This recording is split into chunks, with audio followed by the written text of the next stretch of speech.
Good afternoon, everyone. So many new faces on my screen. This is awesome. Delighted to see folks today. For those in the Consortium Fellowship Program, just for awareness, today we are being joined with additional students from Syracuse. Which class, Lauren? I should have asked. No, it's fine. It's my criminal justice reform seminar class, and it includes some of the policy lab students who have been part of your consortium already. So some are here in double capacity. I love when folks can attend one meeting with multiple hats. That is definitely my jam. That's awesome. So for the folks from Syracuse, my name is Jessalyn Brogan Walker. My pronouns are she, her, hers. I am the executive director. I only pull out executive at strange times. I'm not entirely sure when or why those are, but executive director of the ABA's Legal Education Police Practices Consortium. I'm based in Washington, D.C. The consortium is a network currently of 58 law schools across the country that are dedicated to better understanding and addressing policing reform issues, both at the local and national levels. And twice yearly, I run a fellowship program with students from across our membership, where I bring together students who have an interest and or passion in the field of policing to learn more about a variety of issues of relevance to the debate around policing, public safety, in addition to running individual research assignments that allow them to delve into a bit more depth around an issue of import in their community. So recognizing the expertise that exists within our network of law schools, asked Professor Gouldin if she would speak to our class to ensure that we had more understanding about her area of expertise and ensuring that we pass along this knowledge both to your class as well as to the fellowship class. So I'm really heartened that we're able to all come together and have this shared learning opportunity. So I will say that while this session is being recorded, it will not be disseminated outside of the consortium. It is primarily made available to other fellows from this class, while previous fellows also have access. And it is uploaded to YouTube, but it is not shared widely beyond that. So I will send around the link. Only people with the link have access to it. So I say that just to ensure you are aware of the safe space that I attempt to create through our conversation and for the question and answer portion of the conversation. Know that your questions or concerns will not be shared widely across the internet. I do have some announcements for the fellows, but recognizing we have a majority from Professor Gouldin's class here, I will refrain from taking up the time today for those and send them instead via email. And I was also going to introduce Professor Gouldin, but of course y'all know who she is, so I won't belabor that point either.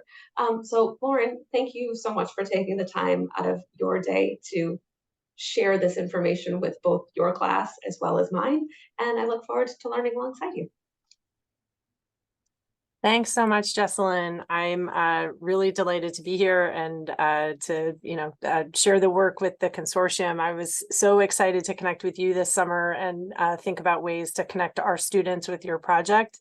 And I just want to say, for those in the seminar who are not already familiar with the Legal Education Police Practices Consortium, I suspect there would be opportunities if you had interest in getting more involved in the spring. So connect with me and I can connect with Jessalyn if we want to broaden the universe of people who are involved. Oh, great. Yeah, sorry, Jessalyn, I'm going to ignore the chat and you'll tell me if I need to look at it. Is that okay? It's like one too many boxes for me, I think. I know my students read for today, and others may have seen my recent article called Crimes of Suspicion. And I'm excited to have a chance to talk about it with you all because it's an area of research. I care a lot about this project. And appreciate the questions that I've already gotten from my students about the implications of it. And I hope that we'll have a little bit of time to delve into those at the end. But I continue to work on projects that relate to some of the same questions that arose as I got into this. And I'll try to highlight for you where I think I'm going to have additional work as I go through. And then just to thank you to my students for joining this other class for today's session. I appreciate it. So my outline and plans for today, I will put up. To give people who don't know me some background, I teach criminal procedure. I used to teach criminal law. I teach evidence, con law. I've recently started teaching an information privacy law course at SU, and I teach the criminal justice reform seminar. So those are the students who are on the call with us today. I also work as part of the Syracuse Civics Initiative, and we do programming for high school students and other sort of community education programming in partnership with local courts and local bar associations. And then my research is focused on the Fourth Amendment questions that are at the heart of this paper, and also questions that relate to pretrial decision-making. And my students are especially deserving of thanks because they've had to read my stuff on both topics. I never have the syllabus work out that way. They usually have a break or maybe only read one thing of mine, but this week this is a double whammy. So thank you guys for that. So here's my thought for the discussion today. We've already done introductions. I like a checklist where you can already check off the first thing. So I'm going to have us start by talking a little bit about what's happening in the cases that are currently being tried in Colorado that relate to the death of Elijah McClain. That case highlights the question that's at the heart of the paper that I circulated. And it's obviously just a case that has implications for a number of different criminal justice reform topics. So I thought I'd start with walking through some of the facts of that case and what the legal issues are that are presented in it. And then sort of walk through the sort of key points that I try to map out in the paper about this question about whether the Fourth Amendment requires that officers who make stops or arrests have to have crime-specific suspicion. And I'll explain that a little bit more.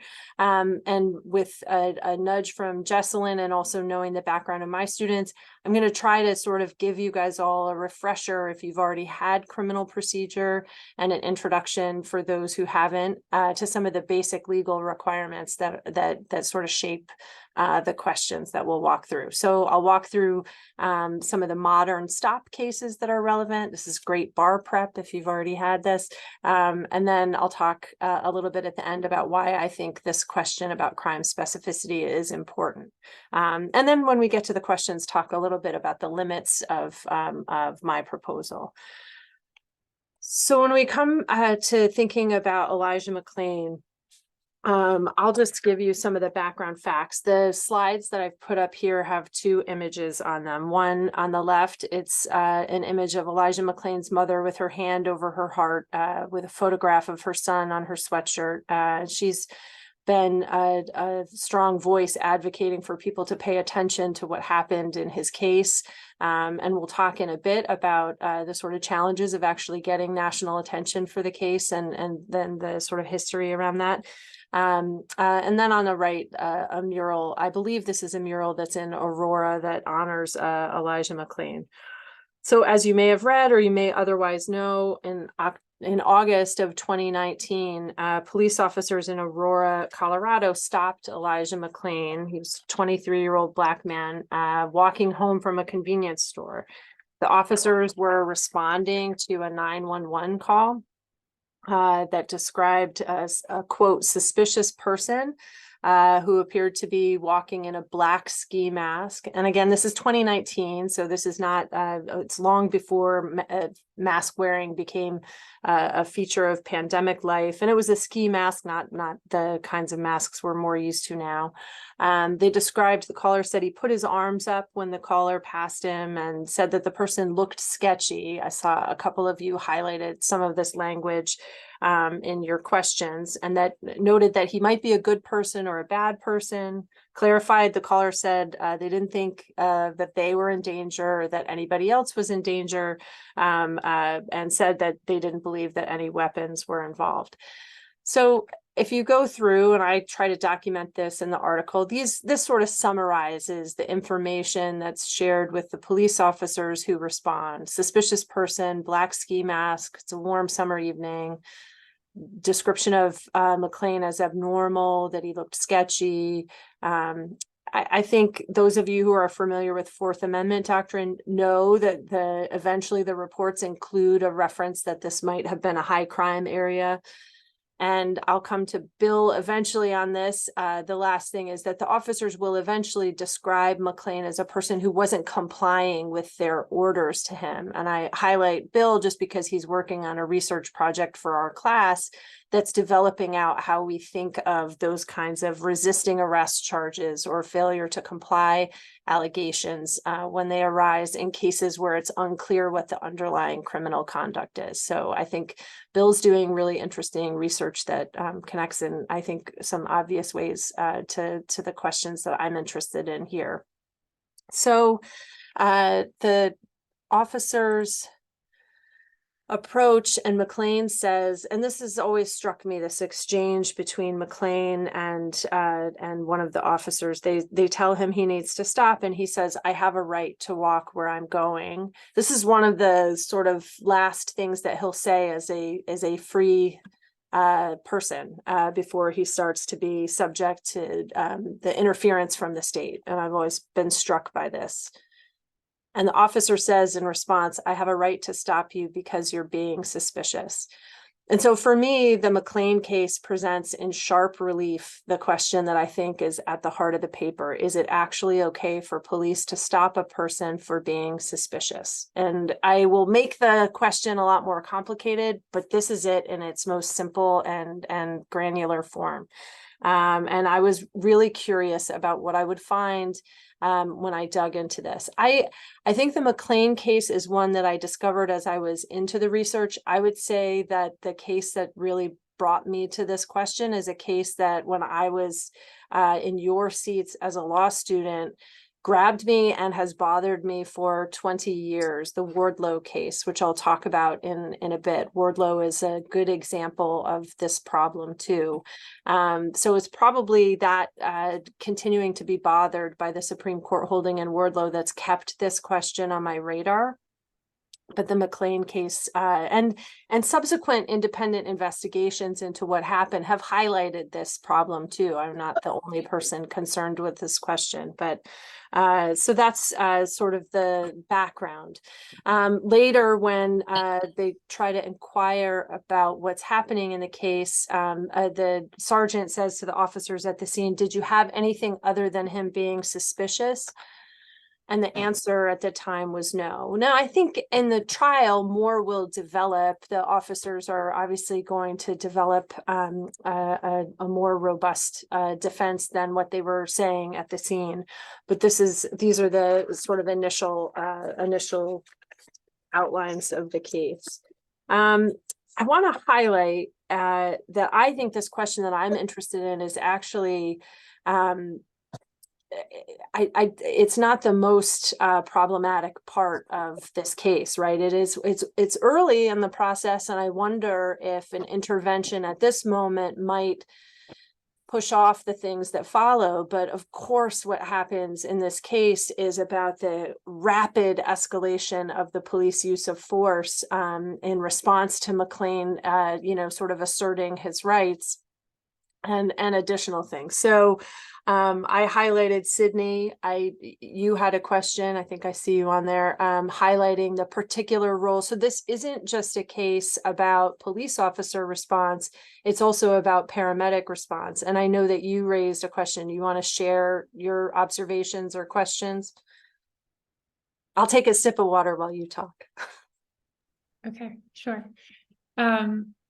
So the aspect of the case that I found most interesting and most troubling was the role of the EMTs, for a lot of reasons. The primary aspect is that they did not sufficiently assess the scene and they administered a lethal drug to somebody without knowing how that person would react to it, or even if it was necessary. And that's like very much the opposite of doing no harm.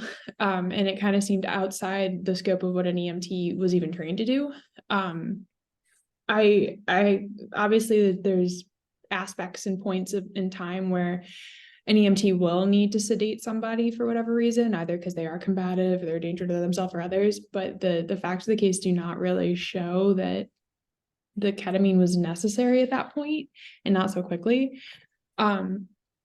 So I kind of drew on the show of force mentality that the Attorney General's office puts in their report and Professor Gouldin talks about, which whether or not it's wrong is beside the point, but that's kind of become inherent in our police force. It is the show of force mentality, but that's not supposed to be an aspect of other first responders' jobs, specifically not the fire department and the EMTs, whose entire job is to like only protect and intervene in a way that like prevents further damage. Their job is not to like restrain criminals or interfere or intervene in a public safety sense. So the fact that they did kind of seemed not only a breach of their job, but it seemed like they were kind of looped into this show of force mentality. So my question, after talking for so long, is does that change how we can rely on first responders to intervene in emergencies, and like who we can rely on for support?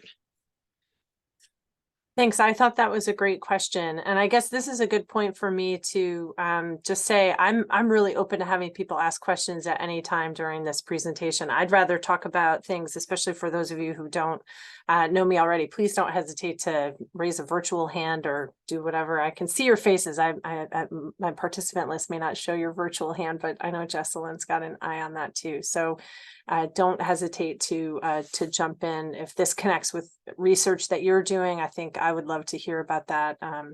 And Bill would love for me to stop calling on him to talk about his paper. So I just wanted, picking up on Sydney's point, to highlight for you that any of you who are interested in the EMT response, the paramedics response in this case, might be interested in the scholarship of Osagie Obasagi, who's written about excited delirium as a diagnosis that doesn't appear in the DSM, but that has often been used. His work has been tremendously impactful. There are reforms trying to change the administration of ketamine in jurisdictions across the country. I'm sure Jesselyn knows even more about that than I do. I think also picking up on Sydney's comment, Jisoon Song writes about the role of police in emergency rooms, and her work is also really interesting and raises the same kinds of questions. When emergency room personnel, doctors, nurses have the sort of obligations to patients that they have, how is this work in tandem with police in tension with that? So I would urge you all to seek out those scholars. And then Amneya, I know you were looking into this. I'm going to come to you to talk a little bit, maybe just share with the group about the state of the current state of the trials. The article that I circulated is public in print a few months ago. So there are developments in the case. Do you mind giving everybody an update? Yes, absolutely. Hello, everyone. So currently there are 2 police officers on trial. But I'm gonna take it a step back for a little bit to explain how many people are actually indicted and will be on trial. So it's 2 paramedics and 3 police officers that were indicted in 2021 on a total of 32 counts.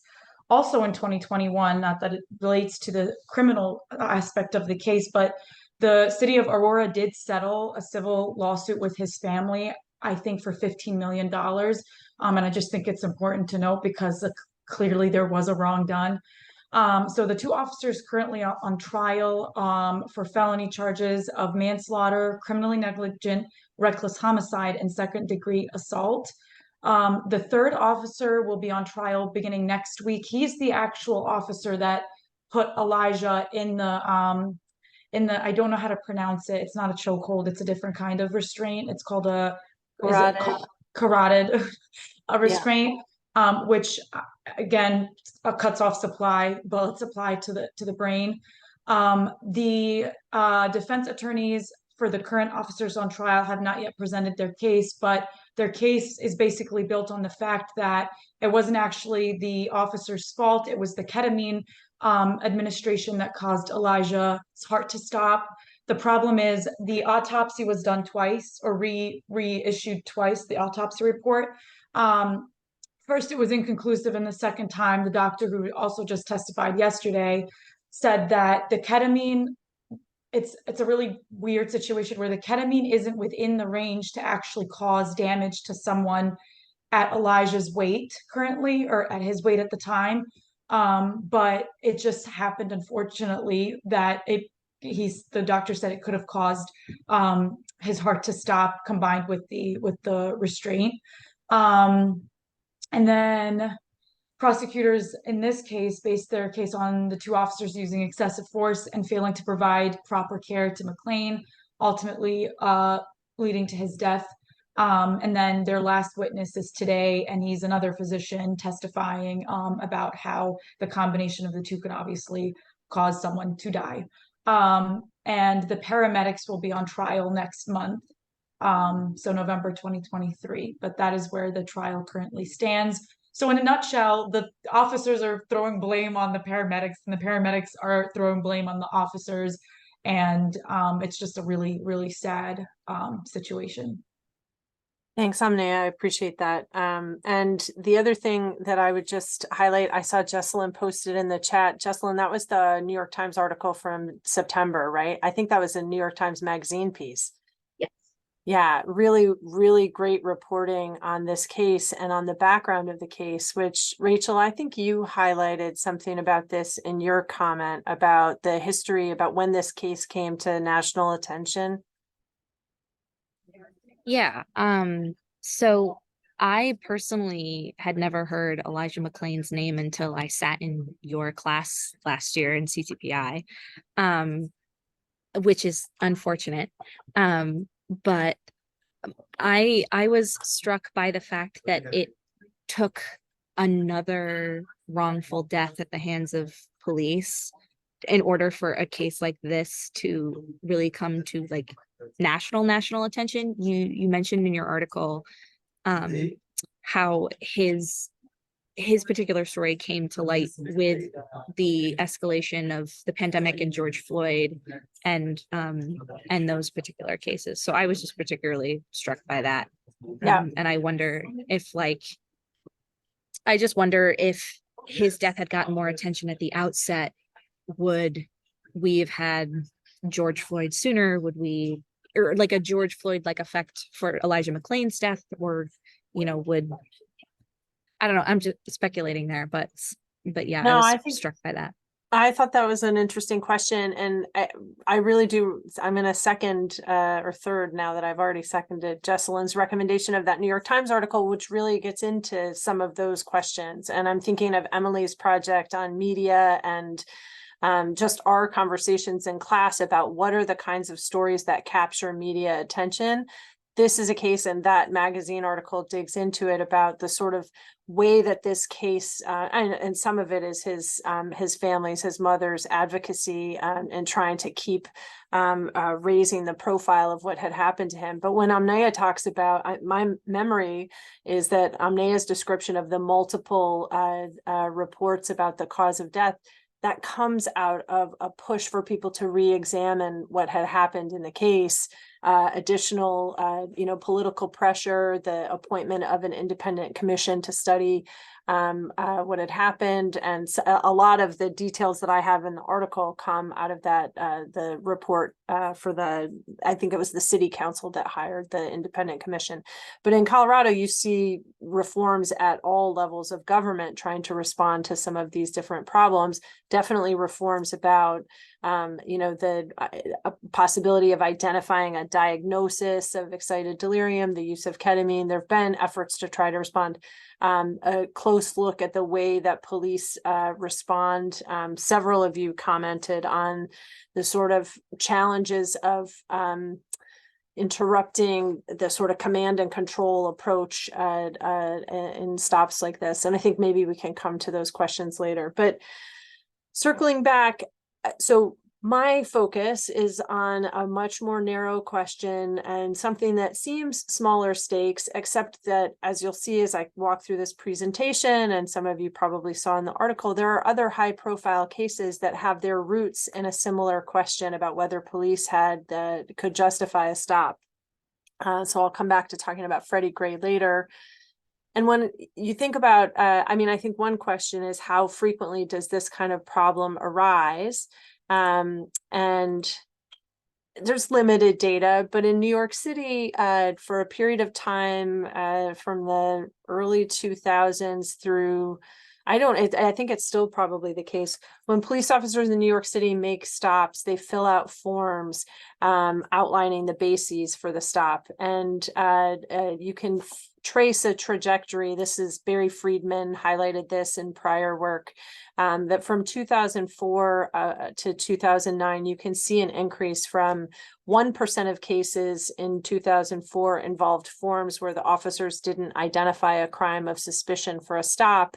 And by 2009, that's up to 36% of stops officers didn't identify a crime of suspicion for the stop. So at least over that period of time, either they stopped having crime-specific suspicion, they stopped feeling like they were obligated to report crime-specific suspicion. I'm not sure, but at least it gives us a chance to see that it's not an uncommon problem.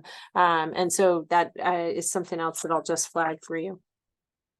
So when I thought about how I would try to figure out the answer to this question, should officers making stops of individuals be able to identify a particular crime of suspicion?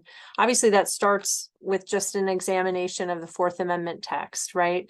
And so the relevant text, when we think about a seizure of a person, a stop or an arrest, those are seizures of people. I've highlighted in red on this slide the text that's relevant here. People have a right to be secure in their persons against unreasonable seizures.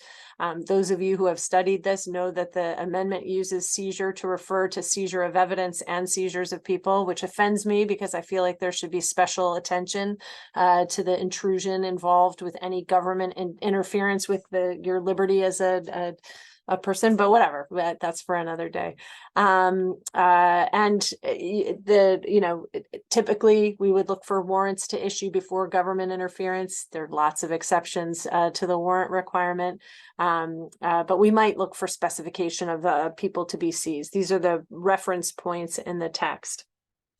I don't think of myself, I'll walk you through. In my criminal procedure class, I always map out, and this is not my invention, it comes out of most Supreme Court cases on the topic. There are really three questions that the court asks in these cases. First, was there a seizure of a person, as that term is defined in the Fourth Amendment? And so the most relevant forms of seizures for our conversation today, and the most common, are stops, street stops or traffic stops, or arrests.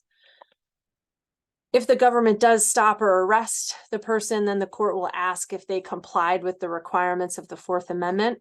And for a stop, the requirement is that they have reasonable suspicion. A lot of the article is really focused on how we interpret what reasonable suspicion means. But I also focus in the article because I think the path to figuring out the answer about reasonable suspicion is to first try to identify what the answer is for arrests.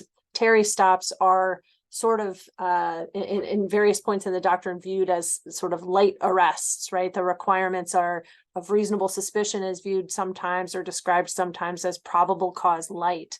So we'll talk a little bit about that. And then in a typical case, if the government doesn't comply with those requirements, we'd be talking about what the remedies are. That's sort of beyond the scope of my project, but I promised you just a little bit of bar review. So there you go. You've got the basics for the Fourth Amendment requirements. I'm not oriented toward always looking for a historical justification for an interpretation of the Fourth Amendment, but the court is. So I spend some time in the project digging back to try to figure out how we would decide what the framers meant, since the text is not entirely clear. It doesn't address this particular question in a straightforward way. But I think as I go through in the article, and I'm happy to talk about this, in any sort of Q&A, I think there's strong evidence of a constitutional requirement. And I, again, start with looking at arrests, because Terry stops are a modern sort of, Terry comes around in the 1960s. And so, Terry is a more modern interpretation. So the historical work that I do in the paper is all focused on trying to identify the sources of a requirement that arrests be based on suspicion, probable cause of a particular crime. And so I walk through their framing era treatises that support this idea. I can flag the text for you from some state declarations of rights that became the model for the Fourth Amendment text that were more explicit about this requirement, but I think the text as it's drafted reflects the same commitment. The Fourth Amendment text, some early cases. I walk through warrant forms. The early warrant forms that are used all include, specification of particular offenses of suspicion. And I end up feeling at the end of that review, like there's a strong historical case for the idea of crime specificity as a requirement, that you'd have to have suspicion of a particular crime to justify an arrest. I said I would show you the Virginia Declaration of Rights. You can see the text here is a little bit different than our Fourth Amendment text. And when they say evidence of a fact committed, fact in this context means crime. Again, the offense in the Virginia Declaration of Rights and North Carolina's Declaration of Rights was similar, says that the offense should be particularly described and supported by evidence. Other state declarations required oaths or affirmations setting forth a sufficient foundation or cause or foundation. That's from Pennsylvania or Massachusetts. I think there you're starting to see that cause may connect with the underlying offense. Again, the oath or affirmation requirement is also found in Maryland's Declaration of Rights, and it eventually gets incorporated into the Fourth Amendment. It starts to take the place of some of the crime specificity language that you saw in the Virginia and North Carolina declarations, but I think really has the same effect. There's interesting scholarship. If you want to spend more time thinking about the history of the oath and affirmation requirement, Lauryn has a Stanford Law Review article from a couple of years ago that digs into this. It's cited in the article that I circulated. Anyway, the oath or affirmation requirement required that someone with personal knowledge of the underlying crime swear that some sort of crime or wrongdoing had occurred. So I think there's a strong historical case for all of this, but at the same time, and you can see some discussion of this, and this is a part of the paper that I expect I might return to in the future. This is very much in keeping with conversations we have all the time, right? We have a set of rules on the books, rules for elites, our sort of ideal vision of the way the rules should work, and then some practices that are very clearly in tension with that. We have centuries of persistent status-based arrest practices, right? Slave patrols, arrests of vagrants, references to night walker statutes that refer to strangers being out at night and the ability to detain them. And those are all arrests on suspicion that didn't require a specific crime of suspicion.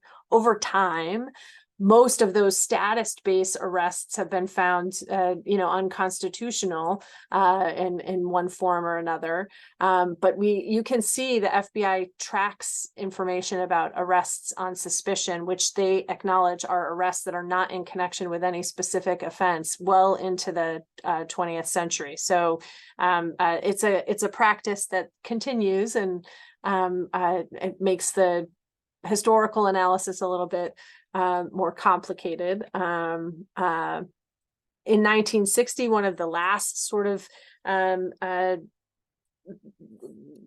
and most related, I think, kinds of cases. Douglas will eventually be part of deciding the Papa Christou case. Papa Christou is the case, many of you would have studied this, is my guess, in first year criminal law. It's the case about vagrancy. Douglas had been concerned about these practices for at least a decade. In 1960, he writes the quote that I have here. I think this is part of a Yale Law Journal article. He says the persons who are arrested on suspicion, so he's flagging this in connection with concerns about arrests of vagrants, but he's taking aim at the FBI arrests on suspicion, that kind of category of arrests. He says they're not the sons of bankers, industrious, lawyers, other professional people. They, like the people accused of vagrancy, come from other strata of society or from minority groups who are not sufficiently vocal to protect themselves and who do not have the prestige to prevent an easy laying on of hands by the police. I highlight this just to say, right, like this is 60 plus years ago. We've been talking about the same problem in different forms for a very long time. And I think some of what I flag in the paper is just the most recent manifestation of it. If you're interested in this history around the Papa Christou decision, so Papa Christou is decided a few years after the Terry decision. And in many ways, Risa Goluboff has a book called Vagrant Nation that digs into this. In many ways, what Terry creates, the doctrine of street stops, seems to replace what Papa Christou takes away, the ability to arrest people based on vagrancy. So we don't allow the same sort of custodial arrests, but we allow a whole lot. The court blesses in Terry interference with people on the street as a way to sort of regulate the community in a way that feels similar to the kinds of police interference that were at issue under the vagrancy statutes. Again, I go through that too quickly in my view in this paper. It was really focused on more modern doctrine, but I think this is a really interesting area, and I hope to return to it in future work. So when we come to the modern, so I still emerge from all of this thinking you need to have probable cause of a specific crime for arrests. There's some problematic history, but mostly we acknowledge now that arresting poor people is unconstitutional, and race-based arrests are unconstitutional, right? We have all sorts of doctrines that seem to whittle away at the practices that get around what I think is the core ideal elite rule, which would require probable cause of a specific crime. And then we have the Terry decision. So Terry's going to create a whole other doctrine. I guess I'll just take a second. How many of you are sort of familiar with the basics of the Terry case? Can I get a show of hands from folks on the call? Yeah, but so maybe I'm like just eyeballing it. I'm saying 70%, 65% of you. So I'm going to walk through the basics. Right here, you get a little bar prep. So this is where I want to go with the rest of the talk. I'll talk a little bit about Terry and the development of the concept of reasonable suspicion. I'll talk about some of the subsequent Supreme Court cases, but really focusing only on the cases that connect to this idea. Do you need to have suspicion of a specific crime? And again, I'm sort of reviewing what I walked through in the paper. So please feel free to chime in if you have a question. And then I'll talk through the sort of modern conflict that exists in the lower circuit court cases about the question that I'm focused on. So the court's decision in 1967 in Terry was focused on the lawfulness of an investigative street stop. And I feel like maybe this is Megan's question, and we can come back to it, Megan, if you want. But I think that's the part of the issue here, right? Is that when we get to Terry, we are not addressing police conduct in response to a completed crime. We are empowering the police. We're sort of blessing existing conduct where the police are trying to interrupt crimes in progress. or crimes that they feel might happen, investigative police activity. So what happens in Terry is you have Officer McFadden, whose photo is in the top right corner. And Officer McFadden claims that he saw Terry and two other men casing a store. He observed them for a period of time, and then because he was worried that they were planning a stick up, he approached the men. He asked them to identify themselves, says he got mumbled replies, and grabbed and frisked Terry, finding a weapon. So here's McFadden. He has a big reputation in his hometown. When he retires, they have this article about the nemesis of downtown desperados retiring. Anyway, I just think that's a funny little clip. So there you go.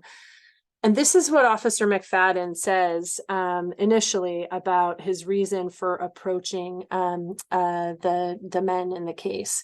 They didn't look right to me at the time.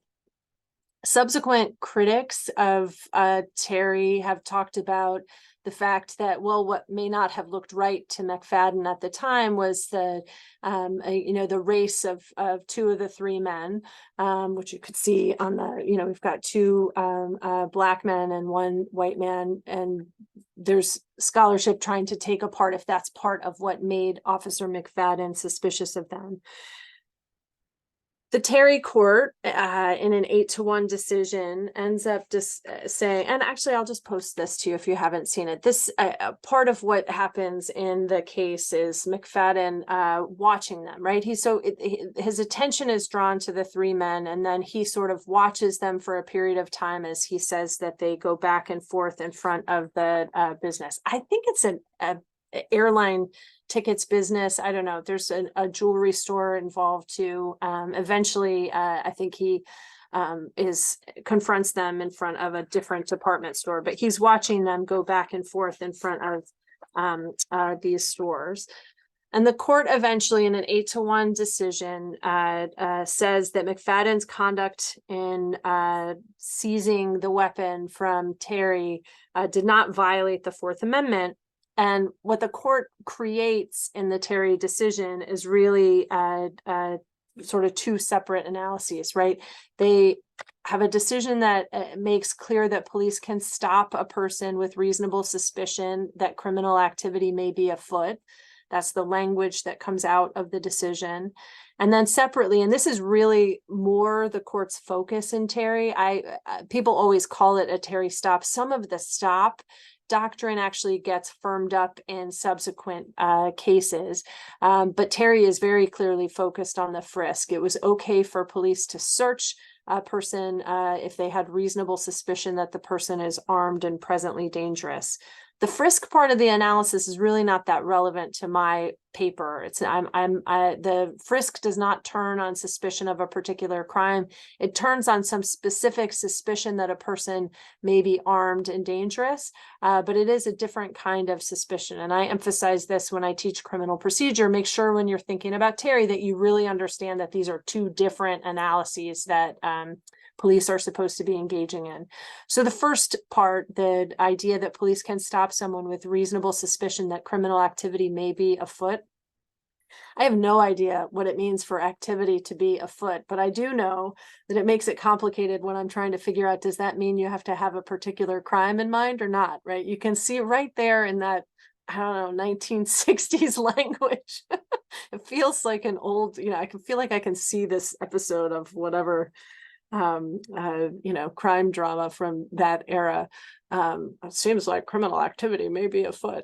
So anyway, it obviously leaves some space for the question that I'm concerned about to go unanswered by the court for 6 decades. It's never directly addressed this question, which I still find shocking. It's danced around it in some interesting ways. And again, I'm simplifying here. There is text in the Terry decision. Officers have to point to reasonable and articulable facts. They do spell out a little bit more about the suspicion, but it does tee up this potential problem. Again, I want to highlight The concerns that Justice Douglas highlighted in the Yale Law Journal article about arrests on suspicion and vagrancy arrests, you see some of the same discussion. The court is aware of these concerns. These are not new 21st century concerns. The Terry court in a footnote talks about aggressive patrol, acknowledging that it's acknowledging that complaints came in. There was a lot of briefing highlighting about aggressive patrol in which officers are encouraged to routinely to stop and question persons on the street who are unknown to them, who are suspicious, or whose purpose for being abroad is not readily evident. Again, the threads that we carry in from early practices in this country about stopping strangers, foreigners, poor people, Black people, right? Stopping outsiders are still manifesting and being acknowledged in by the court, if only in a footnote.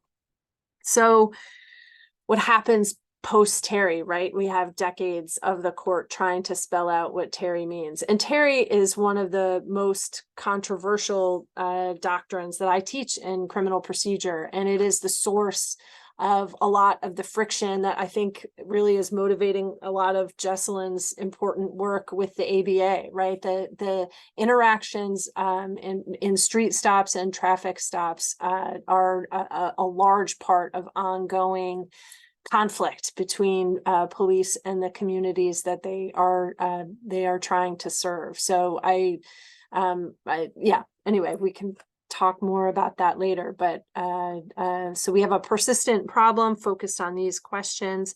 I guess the only other thing that I want to highlight for you, and I think you'll see this as we move forward through some other cases, I definitely credit some of the critics of Terry who focus on Officer McFadden and the potential that his assessment of what was happening in that case was influenced by, implicit or explicit bias about the people he was following. I credit those accounts. At the same time, for this question that I'm focused on, he did at least try to identify a crime of suspicion, right?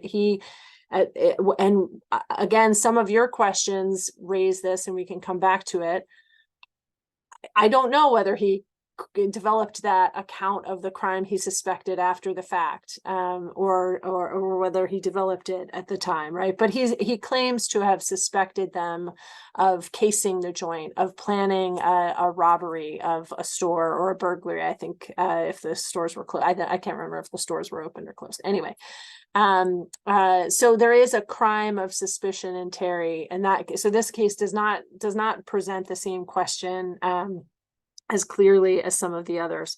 So I think we're still okay on time. If I'm okay on time, I'll walk through some of the cases that follow. So after Terry, one of the first cases that I highlight in the paper that raises this question is a case called Brown versus Texas. In Brown, the officers stopped Brown because they said the situation looked suspicious. Brown had just stopped a conversation with another person. Brown was a stranger to the officers. The officers didn't recognize Brown. When they're trying to explain all the things that contributed to reasonable suspicion after the fact, this is one of the things they highlight. We didn't know him. He just stopped a conversation with another person. This is a high crime area. We'll come and use that language later, but here in Brown, they talk about it being a neighborhood known for drug trafficking. And the court in Brown says that the stop was unconstitutional because the officers lacked reasonable suspicion of specific misconduct. I think this sounds very much like they're saying that what I think is true, except the Lefebvre treatise interprets it exactly the opposite way. And I think it's in part, the court says in a different part of the same opinion that the requisite suspicion could be suspicion of criminal activity or suspicion of criminal conduct. It somehow sounds a little bit more general, but I think Brown tees up the question and the court is not entirely clear about the answer.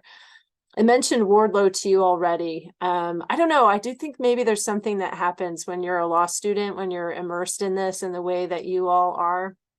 I wonder what your cases will be, but this is one of the cases that's stayed with me forever. And it's a reason I wanted to come back and teach criminal procedure. So I feel lucky that I get to do that. Anyway, Illinois versus Wardlow, the holding from that case is that unprovoked flight from police in a high crime neighborhood was enough for reasonable suspicion. In Brown, really the court had said high crime neighborhood was not enough, not with this other fluff about, oh, we just had a conversation with somebody and we don't know him.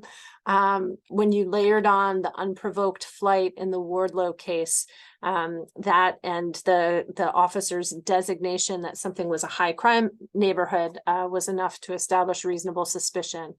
They didn't explicitly in the opinion address the issue of crime specificity, but I think this was a clear departure from Brown.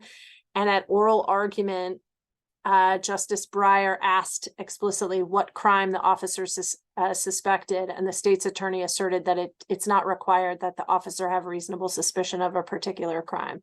So this question's in the air, and the court just leaves it there and effectively rules in Wardlow that no crime was required. So the neighborhood was allegedly known for heavy narcotics trafficking, but there's nothing individualized to Wardlow other than his location and the flight that suggested the drug trafficking. So I don't think his conduct really connected him to the crime of suspicion. But again, it's a problematic case, and it's a case that's going to get cited along with, I'll talk about Freddie Gray. How many of you are familiar with the Freddie Gray case? Freddie Gray dies in 2015. Okay, so we're like maybe 20% of you. This is a case out of Baltimore. He dies from a spinal cord injury after his arrest in 2015. This is going to spark weeks of protests in 2015 in Baltimore, and some attempts, to prosecute the officers involved. I think never real clarity about how he gets the injury. I think it occurs during his transport, but it's a case that got a tremendous amount of attention at the time, and I didn't realize until getting into this project that this is a case that presents almost the same kind of facts as Wardlow. So if you look back, I think my clips here come out of a DOJ report that's explaining why federal officials declined to prosecute the officers involved in the death of Freddie Gray. And so this is sort of the factual recitation. Gray was standing on a street corner with another person, and he made eye contact with a police officer who was in a uniform, so he knew the officer was a police officer. He made eye contact and then ran. And again, because it's a high crime neighborhood, the officer pursues and catches Gray. When he catches Gray, he frisks him and finds an illegal knife. And so Officer Miller determined that it was a switchblade, and that became the basis for the arrest. So there were allegations that Gray had been arrested unlawfully, and the department said that based on Gray making eye contact and running from the officer and being in an area known for drug sales under Wardlow, they couldn't, it was sufficient to justify reasonable suspicion. So this comes right out of the federal officials' memo. Gray's unprovoked flight from Lieutenant Rice, which occurred in an area known for drug sales, gave the officers reasonable suspicion to briefly detain him. Again, in light of the Supreme Court's decision regarding the thresholds for reasonable suspicion and probable cause, prosecutors concluded that a false arrest charge wasn't supported. So Gray is a sort of modern version of the same issue that's presented in the Wardlow case, obviously with much more tragic, with a very tragic outcome. Arvizu is another case that those of you who've taken criminal procedure may have studied. Arvizu involved a stop of a vehicle with a lot of factors, right? So Arvizu has a place in the criminal procedure casebook really to demonstrate that the court says it's okay to take lots of innocent factors and put them together and decide that it's enough to satisfy reasonable suspicion. And you may remember it involves children waving awkwardly at the officers. That's one of them. They're driving on a road that's known for smuggling, unclear what, the time of day. These are all factors that are part of it.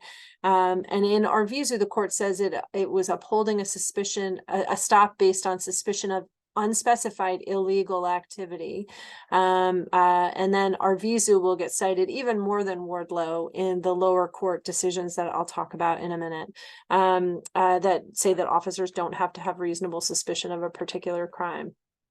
Navarrete is a very interesting case. This is the call into the 911 and whether the officer's subsequent stop of a car was justified. I actually think, I don't need to get into the weeds about this, but Justice Scalia and Justice Thomas have sort of battling opinions where they disagree about what the crime of suspicion is. So I felt like Navarrete actually kind of suggests that they think you do have to have a crime of suspicion. They just didn't agree about whether the crime of suspicion was drunk driving or reckless driving. And then most recently, and this is not the holding of Kansas versus Glover, there's a little note in Kansas versus Glover. Actually, I think Justice Thomas says it twice, that an officer could justify the stop of a car based on a common sense inference that the owner of a car was the person driving the car. He says twice in that opinion that the Fourth Amendment requires an individualized suspicion that a particular citizen was engaged in a particular crime. Of course, I've added the emphasis, so how significant it is to him that he drops this particular crime note in there, I don't know, but of course I cite it in the paper and you may have seen that. So this specific criminal activity appears at another point. I think it's significant, but again, this is just more of the court never really zeroing in on this question because this is not the court's focus in this case. There are cases that talk about how long you can stop somebody for, what kind of activity police can engage in during a stop. I think those cases rely on a crime of suspicion in order to define the scope of a stop. And I walk through that a little bit in the paper. So eventually we get to a point where the lower courts have headed in a lot of different directions here. And Savannah, I feel like this is good. I'm going to have a little sip of water. Do you want to map out? You had this, as you commented on this in your question. What are the approaches that the courts have taken?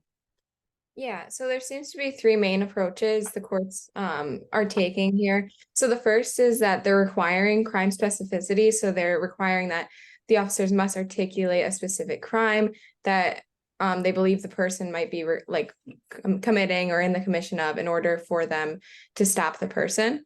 And a lot of courts are citing Glover when they are implementing that requirement. Yeah. And some courts are considering the officers, or they want them to articulate a specific crime, but they are considering it within the totality of all of the circumstances. So they're highlighting it as relevant factors that the patrol officer was not responding to a complaint and did not suspect the men of a specific crime, but did not identify those factors as singularly dispositive in the question of a reasonable suspicion. So they're looking for a specific crime within the context of the stop that they're making. And then the last one is that they are explicitly rejecting a crime specificity requirement. So they say that it's sufficient if officers have a reasonable suspicion that the person was engaged in some kind of criminal activity very generally. So those are like the three approaches that the lower courts have been taking. So my general question was, and I think it was a very broad and general question, but I just wanted to know like what people thought was the best approach here. I'm kind of with Professor Gouldin on this, that it seems to me like historically they should be implementing the first approach. And with all of the other problems, like such as just generally suspecting somebody in a high crime neighborhood, like those high crime neighborhoods have a lot of problems such as poverty and like a lot of problems that are just piling on. And it seems just to be perpetuating the issues just to say, oh, it's generally suspicious because this is a high crime neighborhood. But that's just my opinion. Yeah, thank you. Thanks for the summary. And I put an asterisk there because I think technically the universe is required and not required, but I break it apart just because it was interesting that the courts that said it wasn't required said, well, it's a factor to be considered in the totality of the circumstances. And then there were other courts that just were explicitly saying it was not required, that it seemed a little more forceful. So those are the courts that I put in the final category. And a number of you talked about in your question, sort of what are the problems with a general suspicion approach. And so I guess I had notes here for Ethan, Kaylee, Tom. What do you think are the issues that arise from a more general suspicion approach? I mean, I personally think that I'm taking criminal procedure right now, so my understanding is limited, but I wonder if you could. No, you just got a full review, Ethan. This is like, 6 weeks of criminal procedure jammed into a 20-minute. I just feel like virtually all conduct could be argued as suspicious, but I don't know if in practice that's actually what ends up happening. So Yeah, and so have you started to cover Terry cases and some of the cases? I don't think so. I mean, not yet. Okay. I don't think so. I've not been going to the, no, I'm kidding. No, I mean, I think one of the things you'll do as you start to go through Terry cases is it really feels sort of case by case. The court keeps giving you factors that you can include in your list of suspicious factors. So there's some guidance from the court. But it's not, I think this feels to me like a question that that the court should have addressed more explicitly a long time ago. Other comments or questions at this point? I just had the question that I asked, another reason why we're not going to require specificity approach is kind of harmful on the back end, trying to get a remedy and for accountability, because it kind of breeds uncertainty as to what we actually need. And so when that happens, then it's easier for courts, people suing for damages and stuff. It's easier for them to, apply qualified immunity and say it's not clearly established because we have these 3 different, approaches. And even within the third approach, we don't really know. We're not requiring this. We're not giving clear standards. So I think that kind of contributes to that as well. Yeah, I think that's a great point, Tom. And I don't think that I addressed that in the paper, but I think, I think about uncertainty as a problem when we think about officers understanding what they can do in a particular situation. And anytime the court sort of allows a question like this to remain murky, fuzzy, whatever, it makes it more difficult for plaintiffs to get relief after the fact. Absolutely. I mean, I think it'll be interesting to see how front and center this question becomes in the trials of these officers in the McLean case. It was definitely, in some of the trial briefing or motions, this question was raised in some of those motions, but yeah, I think it's not entirely clear. So in the paper, I end up with arguments that I maybe can be organized into some of these different categories about what's potentially wrong with keeping, why I think we should have a crime specificity requirement. In the first instance, I just think there are strong constitutional arguments that it's required, that it helps to preserve limitations on the power of law enforcement to interfere with people, that those limitations should be set out in, the criminal code, that there's sort of important rule of law arguments that come out of this. I think when I think about the control approach in these encounters, I hold out hope that maybe continuing to put additional rules or constraints in place might alter power dynamics. But I sensed some skepticism in the questions, and I can appreciate that. And I hope maybe we'll talk a little bit more about that.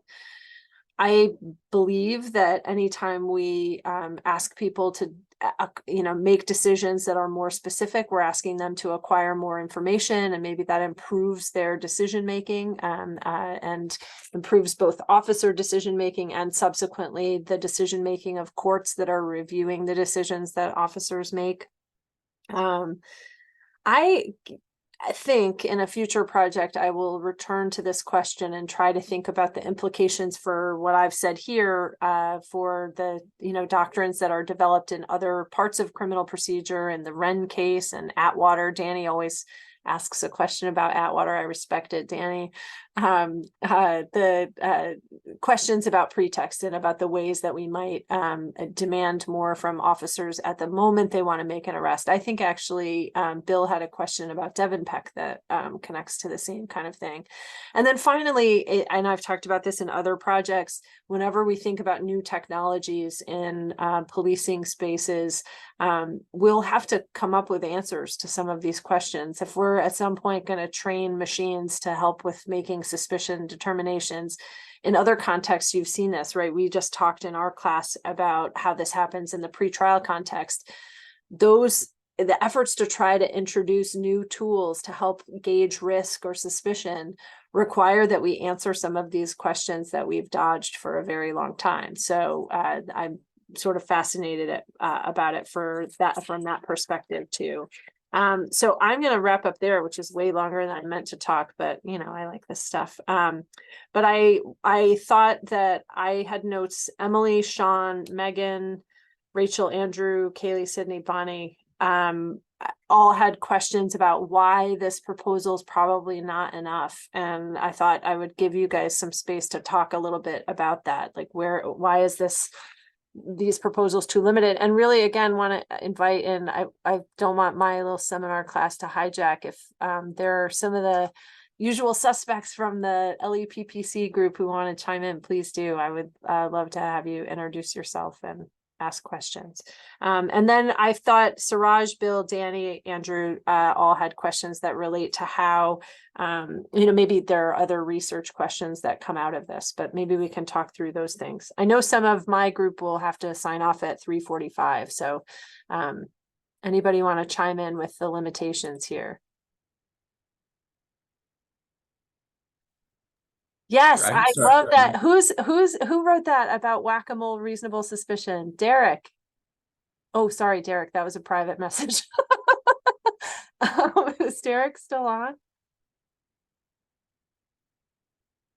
I really probably should not call on people who are not my actual. That's all right. I was just sharing my professor's research. I don't know if you're familiar with that. Yeah, Derek, who's your professor? Remind me. Oh, that was Eliza Bloom, but that was at New England Law Boston. I've since transferred to Drexel Klein, and so I'm taking criminal procedure with Donald Tibbs. He's a director at the consortium. Oh, great. So, Okay. yeah. Thank you. No, I appreciate the question. Her article is so great. And I was at a conference with her this summer, and we both were just chattering to each other about the overlap. Oh, good. Oh, yeah. No, we're good friends too. So wonderful. Yeah. Small world. All right. Yeah, thank you. I appreciate it.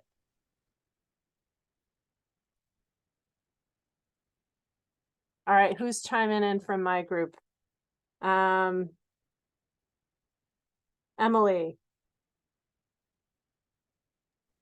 I knew you were going to do that. But my question was just, I think about the concerns with constructing the crime of suspicion after the stop's already happened, and until like broader decriminalization efforts, like, because those are feasibly not going to take place in a short amount of time. So like, what are practical safeguards to preventing that until less things are considered criminal?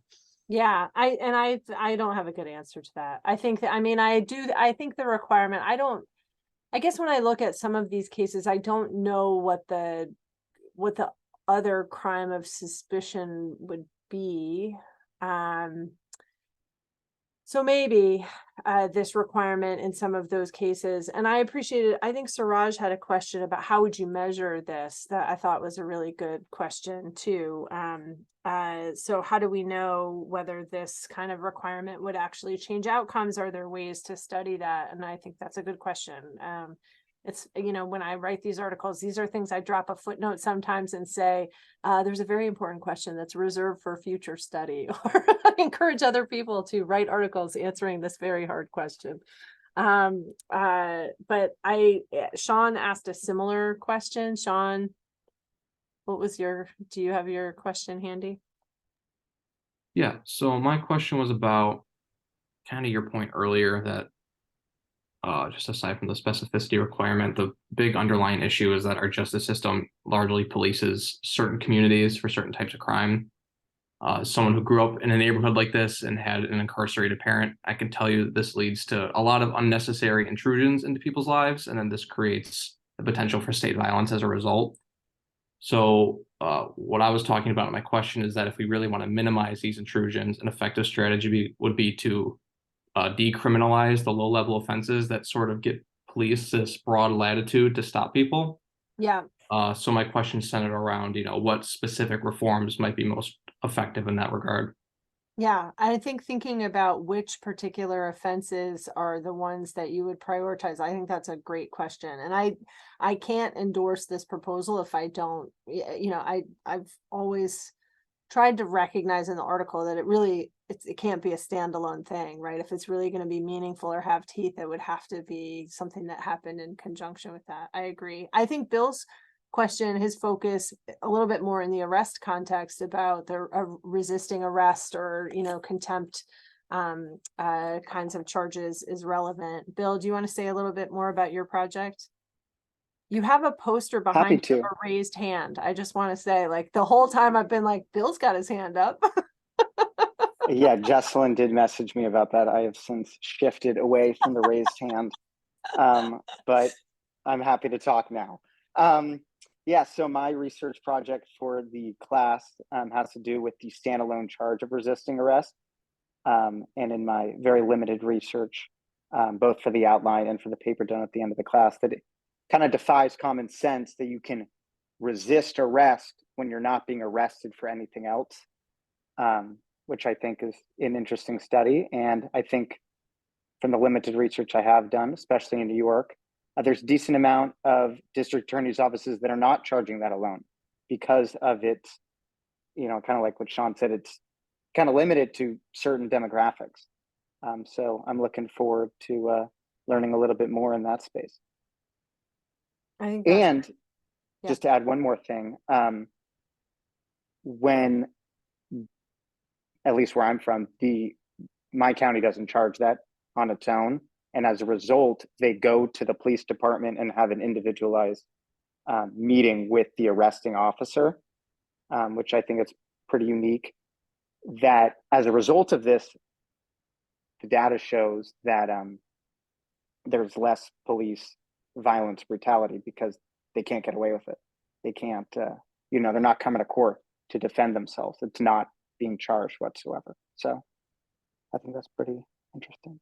Yeah, thanks, Phil. I appreciate that. I think I'm excited about your project. There were a couple other notes I had.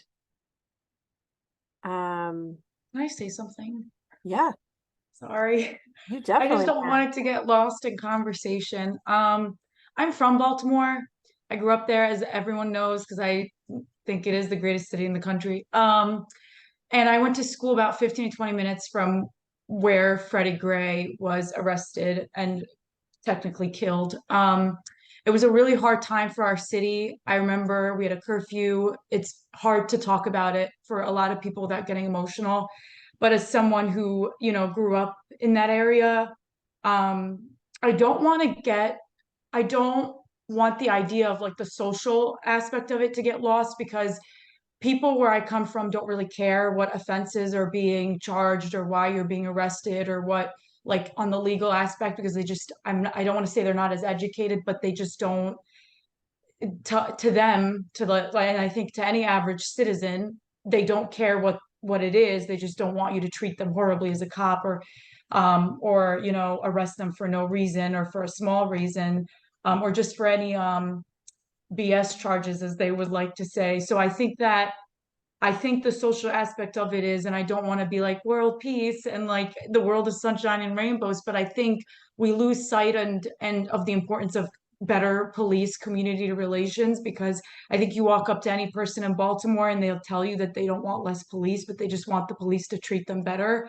And I don't want that lost in the conversation. I always hear it lost, but I think that's something important to think about. And the other thing is, I do recommend everyone listen to Charm City. It's a New York Times podcast.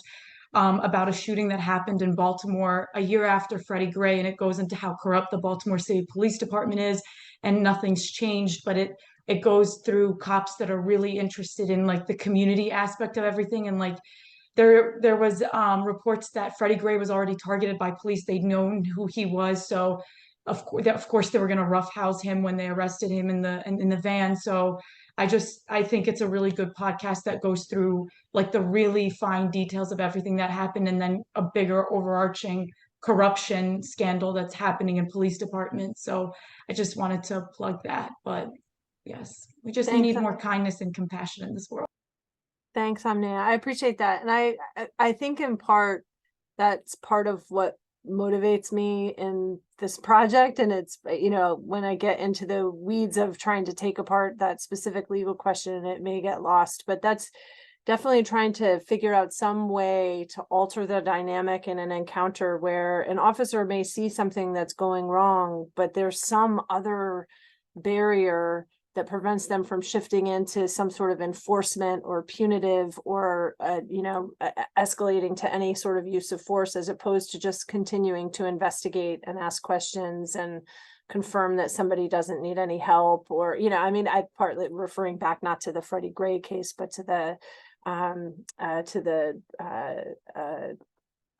Elijah McClain situation, thinking about the orientation of a police officer in that instance. Is there some other barrier that you could put into place? And this is not going to be an answer in a lot of circumstances. And I know we'll continue to talk. I mean, drug enforcement being the overarching crime in the neighborhood that was involved in the Freddie Gray case. I think probably rethinking the way we approach some of those crimes is probably part of the analysis too.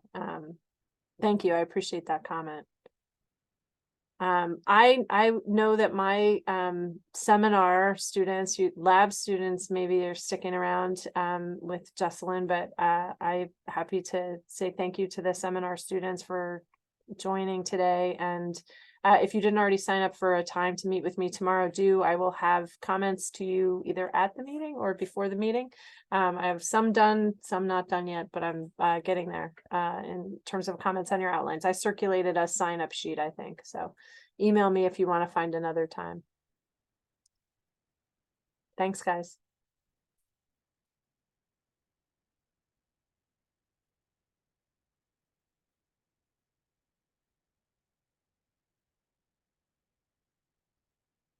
Jesselyn, thank you so much. I appreciate you letting me come and be part of it. Most definitely. Thank you. It was wildly informative. It has me rethinking how I've structured the fellowship, to be honest, because I'm like, maybe we need more of this core curriculum as opposed to hearing about some of the additional work that is being done by practitioners in this space. And now I'm trying to think how I might be able to I don't know, bridge Jesselyn. I think what you're doing is so important. I mean, that was part of the motivation for developing the seminar in the first place, is that so much of law school gives students a picture of prosecution or defense work, and just trying to give them a sense of other ways to do legal work in the criminal justice reform space. I think I love what you're doing, so I wouldn't change a thing. Awesome. Well, thank you. Well, thanks. Yeah. Fellows, though, do y'all have questions? I don't want to take your time. Thanks for the note, Derek. I appreciate it. I just thought it was a great presentation, and thank you for coming along and doing this with us. Oh, thanks. Thanks so much. It's nice to meet you guys. I've heard a little bit about what people are doing because I watched some of the videos after the fact when I can't join, but yeah. All right. Well, Jesselyn, maybe I'll leave you so you can talk about everybody. Do you want me to stay, or I can? Actually, if you would stay, and I'm happy for the rest of the class to head out, because actually, Lauryn, I have a question for you. So I will pause the recording. Thank you all for being present, participating in the discussion. I will send the recording out to everyone later today, and look forward to seeing you on Tuesday.